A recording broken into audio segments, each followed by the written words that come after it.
Basketball ang gusto niya. Comedy. Basketball.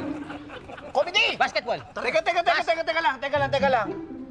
May biyahe ko eh. Pwera na lang kung babayaran nyo yung mawawala sa akin. Magkano ba mawala sa'yo? 1K. Pero kung mas tataas pa dun eh, mas ayos.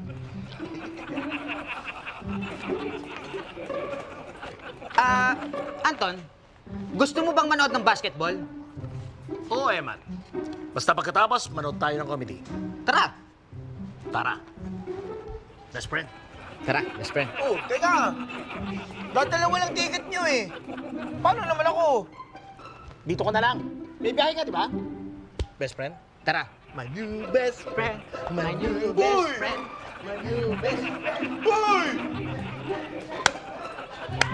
Walang pa ako pala wala, no? Mas maganda talaga ang palabas kapag may natututunan sa huli ang bida. Di ba, Kanar?